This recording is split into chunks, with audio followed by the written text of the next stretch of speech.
Hello, I'm John Sutton and welcome back to Films, Fights and Fitness, my Friday night review of the week's best content across the media multiverse. A bit of feedback first. A few people said I need a backdrop. I don't know what's wrong with my plant. And others said I need some images when I'm talking about movies, fighters, etc. Thanks for the feedback. And yes, I do know I'm currently in the process of turning my man cave into a studio, so please bear with me on that. You can go audio only on Spotify while I get it sorted. I was going to delay the launch actually until I had time for proper video editing and all that sort of thing, but after Joe Rogan announced Trump last week, I decided to go ahead anyway. The show will have a focus on the podcast world after all, alongside other content. So the opportunity seemed too good to miss, even though that was more of a political story than anything to do with films, fights, or fitness.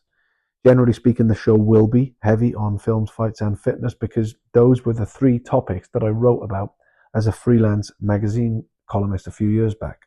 Movie reviews, boxing news, health, fitness, and diet trends, and the studies backing them up. That was my wheelhouse, hence the title of the podcast. But don't be surprised if I do go off topic to review something else that's trending across that media multiverse every so often. It is simply my aim to bring you the best content out there. I do the scrolling so you don't have to. Okay, on with the show.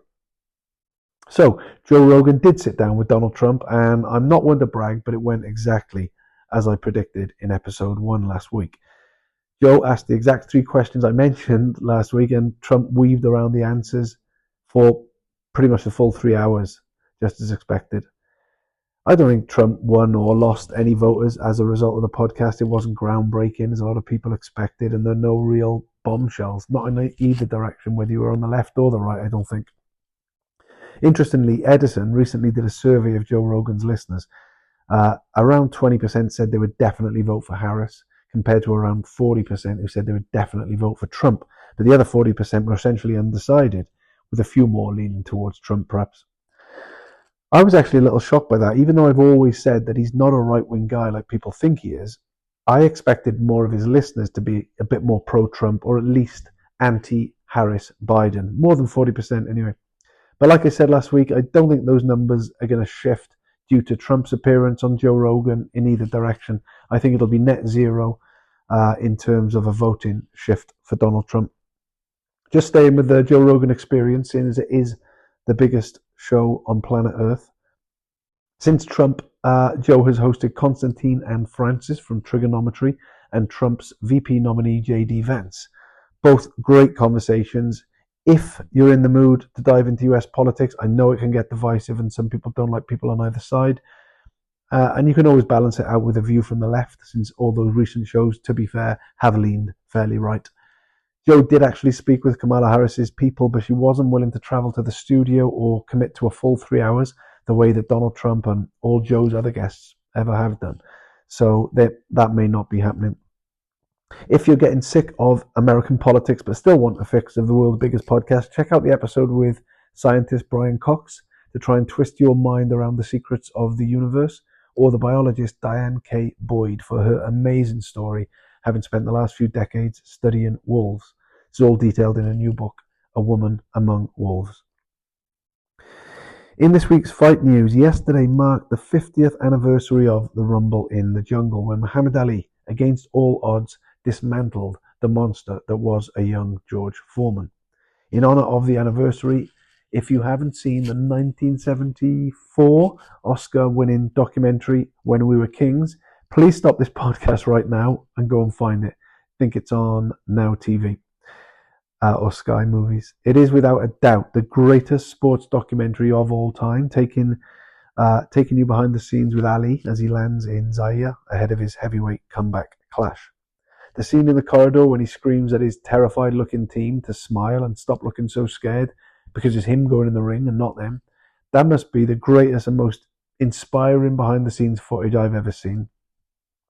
This is the stuff that movie magic is made from. I truly believe that without When We Were Kings, there would be no Rocky. As I said, it's available now on Sky Movies or Now TV. Also, check out Michael Mann's Ali on Netflix while you're at it. Will Smith is no Ali, and the reenactment would never measure up to the original documentary, of course, but the film still packs a heavyweight punch all of its own. Next up, we can't let Halloween go by without a look at the best TV and movies to stream now that the autumn nights are closing in and the spooky season is upon us. First up, my series of the week is Monsters on Netflix. If you haven't seen this yet and you don't know the story, it's based on the true story of the 1980s court case of the Menendez brothers, and it's pretty compelling stuff. What starts out as a shiny 80s pastiche dips low on joy mid-season when it produces one of the most difficult episodes of TV I've ever watched. But after that painful lull, it comes storming back with the pace and energy of an action thriller, all bottled up in a courtroom drama. Performances and production are at a level that only crops up once in a while, so get Monsters while it's hot. But buckle up, it's no easy ride. Incidentally, this series was so super popular that there's a strong chance some sick-minded pair of comedians turned up at a Halloween party dressed as the Menendez brothers this weekend, or worse, their parents. Now, onto my movies of the week. Continuing the theme, here's a couple of new and not so new scary movies streaming for free across the movie multiverse this weekend. On Disney Plus, A Haunted in Venice is the third of Kenneth Branagh's adaptations of Agatha Christie's Poirot novels. The plot is as twisted as the first two films, of course, Murder on the Orient Express and Death on the Nile. The cast are just as talented and the visual backdrops are just as stunning. Echoing Netflix's recent adaptation of Ripley, Kenneth Branagh brings Venice into the darkness here. Not a tourist or a gondola or a frappe macchiato in sight then, as the rain pours down and the night descends on a collection of suspects locked into a floating house with a dark secret. Poirot puts his ghost hunter hat on here as he tries to uncover that secret before any more of the stellar cast end up face down in the Grand Canal with a gardener's fork in their back. As with the other two films, the top-notch production value gives the perfect vibes for a light-hearted Sunday night whodunit thriller. But don't expect to walk away chilled to the core or even contemplating the plot after the closing credits. It's just good fun, which may be all you're looking for this Halloween. If you're looking for more, though, you might be better off over at Netflix, where you can find the original Scream, which still holds up to this day. I don't care what anybody says. One of the best horror films of all time. Or you can find the more recent Smile, also on Netflix. As with Scream, the marketing for Smile probably pushed its sales above and beyond what you'd normally expect for a horror movie, when a fan at a real-life baseball match was spotted staring directly into the camera with a sinister smile on her face. The news picked it up and the trend grew and hysteria broke out across social media. But what of the film itself? As with most decent horror films, what starts out as the perfect Friday night thriller soon turns into genuine tension and jump scares. But the difference here is where it ends up. Now, cards on the table, I'm not great with horror anyway, but this one has one of the most truly terrifying final acts I've ever seen. With the publicity it received, you'd be forgiven for expecting this to be a light popcorn horror flick. But this is absolutely not for that amateur horror fan. Only professionals need apply.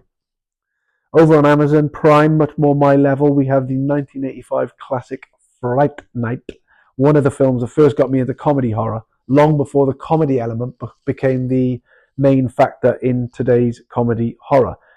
Fright Night was funny to a degree, but it was also genuinely scary, and it didn't need Colin Farrell's dopey remake. Chris Sarandon was the original and will always be one of the best vampires to ever float across our screens. From vampires to bats now, as we move to Sky, or Now TV, for a look at The Batman. If you haven't already caught it, now is the time, since this most recent version of the Caped Crusader, starring a debatable Robert Pattinson, opens up the action on Halloween night as our favourite anti-hero stalks the streets of Gotham. Gone is the humour of Michael Keaton's Batman or the superhero antics of Ben Affleck's. This is much closer to Christian Bale's version, but with far more of that deep gothic darkness. Despite half of it playing out like an extended perfume advert with the slow music and slow motion walks through long corridors, it's a decent film for Halloween if you're more of a fan of the detective or hero genre than you are horror. In fact, this is about as dark as the hero genre gets, I think. It's closer in tone to a remake of Seven than it is to Superman. But with the Joker sequel receiving pretty dire reviews, stick with The Batman for a fix of comic book horror this Halloween. Finally, if you're willing to pay a rental fee, check out Late Night with the Devil, also on Amazon Prime. It's not for everyone, but this is one of the best horror films I've seen in a long time because, like all good movies, it sets the scene first, pulling you into the world that the characters inhabit. In Late Night with the Devil, this world is a 70s television studio on Halloween night as a medium is invited on set to contact the dead in front of the live studio audience. It's the drama that steals the show early on and the overwhelming sense of dread and tension in that claustrophobic studio as we get close enough to the characters to really feel their anxiety during their desperate hunt for a ratings boost. The climax was crazy fun, but I was a little bit disappointed by how it all wrapped up.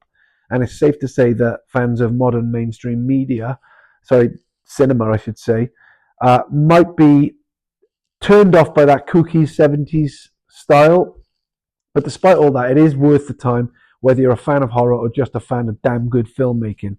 Not since the original Cloverfield have I got so involved in a horror movie that I genuinely forgot I was watching one, and then bam, that's when it hits you. Okay, I'd just like to touch on a couple of family-friendly options in case you've got the kids watching with you this Halloween weekend. My family-friendly series of the week is The Outer Banks. Stick with me on this. If you're still not ready to fully embrace the autumn and you're looking for some harmless fun with a ghost story weaved into the adventures of 6 beautiful teenagers in sunny South Carolina, then look no further than The Outer Banks. What I love about this show is the callback to my own youth, not because I ever looked like these sexy sun-kissed specimens or had adventures to rival theirs, but because I wanted to. Whilst a lot of other shows aimed at teens and 20-somethings tend to lean into the everyday dramas of relationship angst and parental problems and drug and sex issues, The Outer Banks leans away from all that. It leans purely into the fantasy of adventure that we all still have in our teens and perhaps even early 20s, despite pretending that we want to be adults with bigger problems. Most of the series is shot on location across South Carolina with what seems to be a golden filter that makes every minute look like sunset, as these pesky kids chase a pirate's treasure whilst fighting off thieves, treasure hunters, and random scumbags along the way.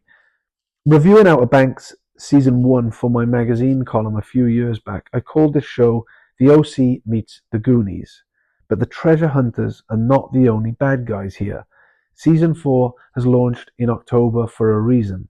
There's also a ghostly mystery for our friends to investigate.